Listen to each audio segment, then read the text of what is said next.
ഏറ്റവും നല്ല സിനിമകൾ വരുന്നത് ഇപ്പൊ മലയാളത്തിൽ തന്നെ. അപ്പൊ ഇവിടെ തന്നെയല്ലേ നിൽക്കേണ്ടത്. നമ്മൾ മികച്ച സിനിമകൾ തേടിയാണ് ഓരോരുത്തരും ഓരോ ഭാഷകളിലേക്ക് പോകുന്നത്, മികച്ച ക്യാരക്ടേഴ്സ് ചെയ്യാനുമാണ്. എന്നെ സംബന്ധിച്ചിടത്തോളം ഏറ്റവും നല്ല സിനിമകളും ഏറ്റവും നല്ല ക്യാരക്ടേഴ്സും എനിക്ക് വരുന്നത് മലയാളത്തിൽ നിന്നാണ്.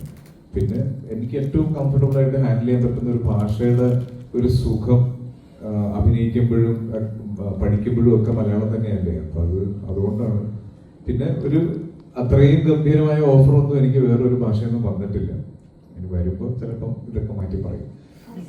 ആസിഫക്ക ഒരു സമയത്ത് മനഃപൂർവ്വമാണ് ആർട്ടിസ്റ്റിക് ആയിട്ടുള്ള സിനിമകൾ ചൂസ് ചെയ്തത്. 11 ക്രോസ്, കിഷ്കിന്ദ കാണ്ഡം പോലുള്ള സിനിമകൾ കണ്ടപ്പം ആർട്ടിസ്റ്റിക് ആയിട്ടുള്ള സിനിമകൾ മനഃപൂർവ്വം ചൂസ് ചെയ്യുന്ന പോലെ തോന്നി. ഞാൻ സിനിമയായിട്ട് കൺസിഡർ ചെയ്തിട്ടുള്ളൂ. എനിക്കിങ്ങനെ ആർട്ടിസ്റ്റിക് കൊമേഴ്ഷ്യൽ എന്നൊന്നുമില്ല. എനിക്ക് കേൾക്കുമ്പോൾ, നരേഷൻ കേൾക്കുമ്പോൾ ഭയങ്കര ഇൻട്രസ്റ്റിംഗ് ആയിട്ട് തോന്നുന്ന സിനിമകളാണ് ഞാൻ കമ്മിറ്റ് ചെയ്യുന്നത്. അത് ഏത് കാറ്റഗറിയിലാണെന്ന് ജോണറാണെന്നൊന്നും ഞാൻ നോക്കാറില്ല. പിന്നെ ചില ക്യാരക്ടേഴ്സ് ചെയ്യണം എന്നുണ്ട്. അതുകൊണ്ടാണ് ഞാൻ ഈ അടുത്ത് പറയാൻ തുടങ്ങിയത് എനിക്ക് കുറച്ച് മാസമായിട്ടുള്ള തിയേറ്റർ എന്റർടൈൻമെന്റ് കിട്ടുന്ന രീതിയിലുള്ള ചില സൂപ്പർ ഒരു ലാർജർ ദാൻ ലൈഫ് ക്യാരക്ടേഴ്സ് ചെയ്യണം എന്ന് പറയുന്നത്. അല്ലാതെ സിനിമയ്ക്ക് ഞാൻ ഒരിക്കലും അങ്ങനെ ഒരു ക്ലാസിഫിക്കേഷൻ വെച്ച് സെലക്ട് ചെയ്യാറില്ല. എന്നെ സംബന്ധിച്ചിടത്തോളം സിനിമയാണ്, അത് ഏത് രീതിയിലാണെങ്കിലും സിനിമയാണ്.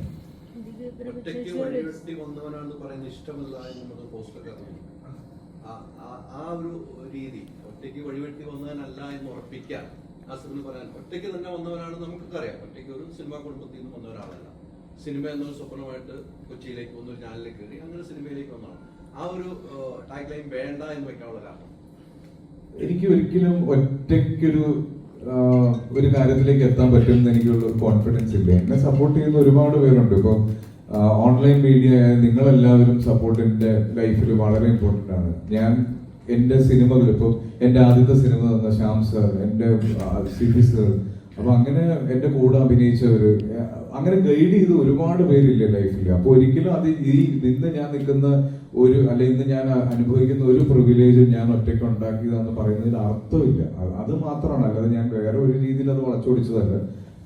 ഞാൻ എപ്പോഴും വിശ്വസിക്കുന്ന ഒരു കാര്യമാണ്, ഒരു നടൻ നന്നായി പെർഫോം ചെയ്യണമെങ്കിൽ അതിന് നല്ലൊരു സ്ക്രിപ്റ്റ് വേണം, നല്ലൊരു സംവിധായകൻ വേണം, നല്ലൊരു നിർമ്മാതാവ് വേണം. സിനിമ വിജയിച്ചു കഴിഞ്ഞിട്ട് അത് ഞാൻ കാരണമാണ് ആ സിനിമ വിജയിച്ചതെന്ന് പറയുന്നതിൻ്റെ അകത്ത് എന്തർത്ഥമാണുള്ളത്? അപ്പൊ എപ്പോഴും അങ്ങനെ വിശ്വസിക്കുന്ന ഒരാളാണ് ഞാൻ. അതൊന്ന് ചോദിച്ചപ്പോ ആ വേദിയിൽ ഞാൻ അത് അങ്ങനെ പറഞ്ഞതേ ഉള്ളൂ. ദിവ്യപ്രഭ ചേച്ചിയോട് ഒരു ചോദ്യം. മലയാളത്തിൽ ഇപ്പം ഒരു 100 സിനിമകൾ ഇറങ്ങുവാണെങ്കിൽ അതില് 90% സിനിമകളും ഹീറോ സെൻട്രിക് ആയിട്ടുള്ള സിനിമകളാണ്. 10% മാത്രം അതിൽ താഴെയായിരിക്കും ഹീറോയിൻ സെൻട്രിക് ആയിട്ടുള്ളത്. അത് എന്തുകൊണ്ടായിരിക്കും അങ്ങനെ സംഭവിക്കുന്നത്? ചോദിക്കേണ്ടത് മലയാളത്തിലെ പ്രേക്ഷകർ അല്ലെങ്കിൽ ഇന്ത്യയിലെ പ്രേക്ഷകർ പൊതുവെ ഫീമെയിൽസിനെ ഹീറോസ് ആയിട്ട് അല്ലെങ്കിൽ അവർ സെൻട്രിക് ആയിട്ട് വരുന്ന സിനിമകൾ കാണാൻ ഇഷ്ടപ്പെടുന്നില്ല എന്ന് തോന്നുന്നുണ്ടോ?